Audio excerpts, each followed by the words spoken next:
আমার স্ত্রীর এজমার সমস্যা আছে, রাতে ফরজ গোসলের সময় তার খুবই সমস্যা হয়, এমনকি গরম পানি দিয়ে গোসল করলেও সাথে সাথে ঠান্ডা লেগে খুবই সমস্যা দেখা দেয়। এক্ষেত্রে ফরজ গোসলের সময় মাথা না ভিজিয়ে পুরো শরীর ভালোভাবে ধুয়ে ফেললে কি গোসল হবে? সংসারে শান্তি বজায় রাখার জন্য স্বামীর সাথে যদি দুই একটি মিথ্যা বলি তাতে কি গুনাহ হবে? ভাত খাওয়ার সময় নাকি সালাম দেওয়া যায় না, রঙিন বোরকা পড়লে গুনাহ হবে কিনা? ফরজ গোসল রাতে না করে ফজর নামাজের আগে ফরজ গোসল করে নামাজ পড়লে নামাজ হবে কিনা? আর রাতে উযু করে পবিত্র হয়ে ঘুমালে গুনাহ হবে কিনা? নামাজে হাঁচি দিলে কি নামাজ হবে? আমার কাছে ব্যাংকের সুদের কিছু টাকা আছে, এখন এই টাকা আমি কি করতে পারি? উযু করার সময় আমরা আমাদের শরীরে যে অংশগুলো ধৌত করি সেই অংশগুলো 3 বার অধিক ধৌত করা যাবে কিনা? আমার কাছে একজন মানুষ টাকা পেত, সে মারা গেছে, এখন আমার করণীয় কি? অনেকে আছে যারা স্ত্রীর সাথে মনোমালিন্য হলে বলে তোমাকে রাখবো না বা রাখতে চাই না, এরকম কথা কি স্ত্রী তালাক হবে? সৌন্দর্যের জন্য যদি নখ রাখি তাহলে কি নামাজ হবে? চলুন এরপরে আপনাদের প্রশ্ন উত্তরের যে আলোকিত বহুল আমরা সেখানে প্রবেশ করি। ওবায়দুল হক আপনি লিখেছেন, আমার কাছে একজন মানুষ টাকা পেত, সে মারা গেছে, এখন আমার করণীয় কি? আপনি তার পরিবারের কাছে, তার বংশধরদের কাছে টাকা পৌঁছে দিবেন, তাদেরকে যদি পাওয়া না যায় তাহলে তার তরফ থেকে গরিবদেরকে দান করে দিবেন, সওয়াব যেন তিনি পান সে আশায়।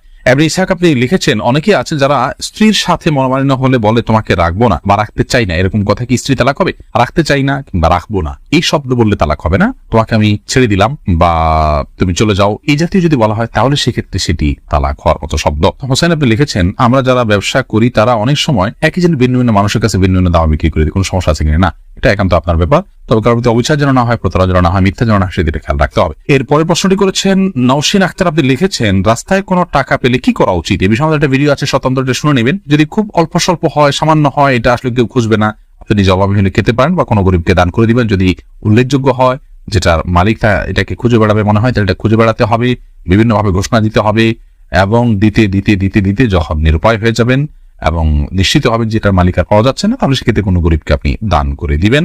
আর নিজে যদি অভাবী হন, অভাবগ্রস্ত হন, হকদার হন খাওয়ার, তাহলে নিজে খেতে পারেন। ফারজানা মিলি আপনি লিখেছেন, রঙিন বোরকা পড়লে গুনাহ হবে কিনা? কোনো অসুবিধা নেই যদি সেটা এত বেশি চাকচিক্যকর না হয় যেটা অন্যের দৃষ্টিকে বরং বেশি আকৃষ্ট করে, কম না হলে জায়েজ আছে। জাকিয়া খান নাসরিন আপনি লিখেছেন, আমার ছোট বাচ্চা ঘুমিয়ে থাকা অবস্থায় যখন আজান হয় তখন আমার মনে আসে যে আজান তাড়াতাড়ি শেষ হয়ে যাক, এমন কথা মনে আসলে কি আমার গুনাহ হবে? না, এরকম কোনো গুনাহ হবে না, কারণ আপনি আপনার শিশুর ঘুমের দিকে তাকিয়ে চাচ্ছেন যে আজানটা অল্প সময় যেন শেষ হয়ে যাবে। আজানের প্রতি কোনো বিদেশ থেকে তার বলছেন আমাদের নিয়ে বিদায়, এর কারণে আপনার ইমান চলে যাবে বা গুনাহ হবে, এরকম না বিষয়টা। খাদিজা রহমান আপনি লিখেছেন, বিয়ের দেনমোহর দিয়ে পরে বিপদের কথা বলে নিয়ে যাওয়া কি ইসলাম কি বলে? দেনমোহর দিয়ে বিপদের কথা বলে নিয়ে যাওয়া মানে বিপদ ছাড়া যদি আপনাকে প্রতারণা করে মিথ্যা কথা বলে নেওয়া হয় তাহলে এটা তো প্রতারণা, একটা হারাম কবিরা গুনাহ।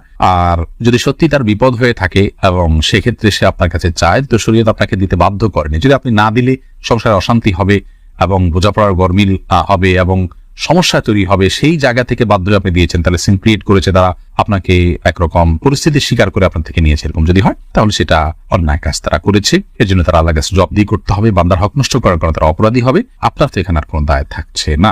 শারমিন আক্তার লিখেছেন, আমি কিছুদিন আগে একটা গাড়িতে করে বাড়ি যাচ্ছিলাম, আমার কাছে খুচরা টাকা না থাকা আমি ওনাকে টাকা দিতে পারিনি, পরে ওনাকে অনেক খুঁজেছি কিন্তু পাইনি, আমি কি করতে পারি? তার পক্ষ থেকে দান করে দিবেন ওটা। লাকি মীর আপনি লিখেছেন, মৃত্যুর পর হিসাব নিকাশের পর কি জান্নাতে বাবা মার সাথে দেখা হবে আর দুনিয়া কোনো কথা মনে থাকবে? আলমুল গায়েবের বিষয় দুনিয়ার কোনো কথা, দুনিয়ার অনেক কিছু মনে থাকবে না, হাদিস থেকে বোঝা যায়, কিন্তু সবকিছু যে মনে থাকবে সেটা হাদিস থেকে বোঝা যায় না, আল্লাহু আলাম। আর হিসাব নিকাশের পর বা আমার সাথে সাক্ষাৎ হতে পারে, বিশেষ করে যদি জান্নাতি হয় তাহলে তো অবশ্যই সাক্ষাৎ হবে। এইচএম আবু রায়হান লিখেছেন, আমি খারাপ কাজ থেকে দূরে সরে যেতে চাই কিন্তু পারছি না, এখন আমার করণীয় কি? পরিবেশ থেকে দূরে সরবেন, খারাপের পরিবেশ থেকে দূরে সরবেন, ভালো মানুষের সংস্রবে থাকবেন, আল্লাহর কাছে দোয়া করবেন, ইনশাআল্লাহ আল্লাহ তাআলা সহজ করবেন। সুবরিন আপনি লিখেছেন, সৌন্দর্যের জন্য যদি নখ রাখি তাহলে কি নামাজ হবে? আর কয়দিনের বেশি নখ রাখা জায়েজ নাই? নখ এতদিন বেশি রাখা জায়েজ না, আমার কোনো কথা নেই, তবে 40 দিন পর্যন্ত এই যে শরীরের অবাঞ্ছিত লোমটুম এগুলো কাটার কথা বলা হয়েছে, এগুলোর পাশাপাশি নখ আমরা কেটে ফেলবো, এটা সর্বোচ্চ। কিন্তু খুব বড় হয়ে গেলে সেখানে পেছনে তলাতে পানি পৌঁছানো কঠিন হয়, ময়লা জমে যায়, অস্বাস্থ্যকর হয়, সেজন্য এটা খুব দীর্ঘ সময় পর্যন্ত অপেক্ষা করা উচিত নয়।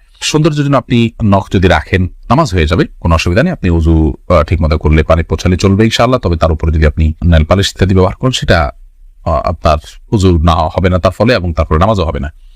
আর যদি এমন হয় যে একেবারে বড় বড় নখ রাখেন যেগুলো সাধারণত অমুসলিম এবং পাপিষ্ঠা নারীরা রাখেন বা পুরুষরা রাখেন, তাদের সাথে সাদৃশ্য যদি রাখেন, তাদের স্টাইল যদি ধারণ করেন, তাহলে সেটা ভিন্ন কারণে নিষিদ্ধ হবে। মৌলিকভাবে নখ বড় হলে যে নামাজ হবে না ব্যাপারটি কিন্তু সেরকম নয়। হোসাইন নিবির আপনি লিখেছেন, ভাত খাওয়ার সময় নাকি সালাম দেওয়া যায় না?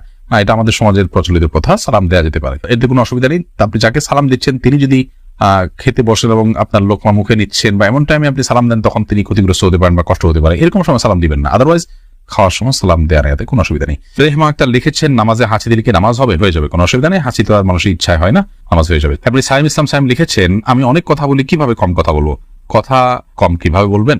যারা কম কথা বলা এরকম মানুষের সাথে থাকবেন এবং নিজের উপর নিজে বিভিন্ন জরিমানা আরোপ করবেন যে অমুক জায়গাতে অতিরিক্ত কথা হয়ে গেলে আমি এতবার তাসবিহ পাঠ করবো বা এত মিনিট কথা বলবো না, এরকম বিভিন্ন রকমের শাস্তি নিজের উপর নিজে আরোপ করবেন। ইনশাআল্লাহ অভ্যাস পরিবর্তন করা যেতে পারে। আশরাফুল আলম আয়ান আপনি লিখেছেন, আমি নিয়মিত আপনার ভিডিও দেখে আমার স্ত্রী নিয়মিত সালাত আদায় করেন, সূরা কিরাত পাঠ করে থাকেন, পর্দাও করে চলেন, কিন্তু আমার স্ত্রীর একটা অভ্যাস হলো তিনি নিয়মিত ইন্ডিয়ান সিরিয়ালগুলোর রোমান্টিক দৃশ্যগুলো দেখেন, এতে তার গুনাহ হবে কি? আল্লাহ রাব্বুল আলামিন আমাদেরকে নির্দেশ করেছেন, উদখুলু ফিস সিলমি কাফরা, তোমরা ইসলামে পরিপূর্ণভাবে দাখিল হও। আল্লাহ তাআলা আরো বলেছেন, ইয়া আইয়ুহাল্লাযীনা আমানু তাকুল্লাহা হাক্কা তুকাতিহি ওয়া লা তামুতুন্না ইল্লা ওয়া আনতুম মুসলিমুন, হে ঈমানদারগণ তোমরা আল্লাহকে ভয় করো হক আদায় করে ভয় করার মতো, এবং মুসলিম না হয়ে আল্লাহর কাছে পরিপূর্ণ আত্মসমর্পণকারী না হয়ে তোমরা মৃত্যুবরণ করো না। সূরা আল ইমরানের 102 নম্বর আয়াত। এটি এই আয়াত দ্বারা বোঝা গেল যে আমাদের বোন তিনি সালাত আদায় করছেন, নিয়মিত ইসলামিক কন্টেন্টগুলো দেখেন, ভালো কাজ করার চেষ্টা করেন, তিনি আলহামদুলিল্লাহ ইসলামে আছেন, ইসলাম মানার চেষ্টা করছেন, কিন্তু আল্লাহ তাআলা নির্দেশ করছেন আল্লাহকে পুরোপুরি ভয় করার জন্য, ইসলামে পরিপূর্ণ দাখিল হওয়ার জন্য। বিধায় সেটা আমাদের করা উচিত। নবী করিম সাল্লাল্লাহু আলাইহি ওয়াসাল্লাম বলেছেন, ইত্তাকিল মাহারিমা তাকুনু আবাদান নাস, তুমি হারাম কাজ থেকে বেঁচে থাকো, তুমি সবচেয়ে বড় ইবাদত গুজার হবে। ইতিবাচক ভালো কাজ যেমন জিকির, আজকার, তাসবিহ, তেলাওয়াত আমরা করছি, এগুলোর পাশাপাশি যখন আমরা হারাম কাজ থেকে বেঁচে থাকবো তখনই আমরা প্রকৃত অর্থে এবং সবচেয়ে বড় আবেদন হতে পারবো আল্লাহ রাব্বুল আলামিনের কাছে। আমাদের সে বোনকে আমরা এই লাইভের মাধ্যমে আবেদন জানাচ্ছি যে সমস্ত ফিল্মের আপনার ক্লিপগুলো দেখে থাকেন, রোমান্টিক কোনো দৃশ্য দেখে থাকেন, সেগুলো দেখা আমাদের জন্য হারাম, এবং সেগুলোতে মিউজিক্যাল ইনস্ট্রুমেন্টের ব্যবহার ছাড়াও আপনার এমন দৃশ্যগুলো থাকে যেগুলো পুরুষ নারী কারোর জন্য দেখা যায় থাকে না, যার কারণে আপনার এগুলো দেখা থেকে আমাদের বিরত থাকা উচিত। আমরা অনেকে এগুলোকে হারাম মনে করি না, অপরাধ মনে করি না। আল্লাহ তাআলা তৌফিক দান করুন আমাদেরকে বেঁচে থাকার সকল হারাম থেকে এবং সকল গুনাহের কাছ থেকে। এমনি তামিম আপনি লিখেছেন, ওযু করার সময় আমরা আমাদের শরীরে যে অংশগুলো ধৌত করি সেই অংশগুলো 3 বার অধিক ধৌত করা যাবে কিনা? না, 3 বার অধিক ধৌত করাটা হলো পানির অপচয় করা এবং সময়ের অপচয় করা। শয়তানের সময় আমাদের মধ্যে ওয়াসওয়াসা ঢুকায় দেয়, সূচিবায়ু তৈরি করে, যার কারণে আমরা অনেকে মনে করি শুকনা থাকলো কিনা। ভালো করে ডলে 3 বার ধুলে এরপর আর শুকনা থাকবে না, এটা নিয়ে আর আমাদের দুশ্চিন্তা করার কোনো প্রয়োজন নাই এবং অতিরিক্ত পানি অপচয় করা উচিত নয়। নাফিস কিবরি আপনি লিখেছেন,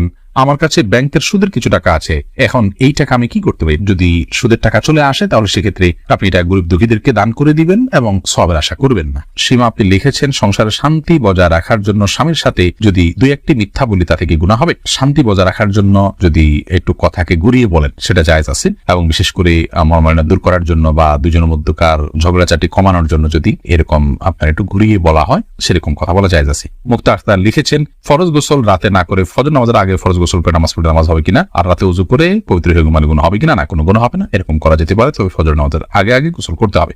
সামিউর রহমান আপনি লিখেছেন, আমার স্ত্রীর এজমার সমস্যা আছে, রাতে ফরজ গোসলের সময় তার খুবই সমস্যা হয়, এমনকি গরম পানি দিয়ে গোসল করলেও সাথে সাথে ঠান্ডা লেগে খুবই সমস্যা দেখা দেয়। এক্ষেত্রে ফরজ গোসলের সময় মাথা না ভিজিয়ে পুরো শরীর ভালোভাবে ধুয়ে ফেললে কি গোসল হবে?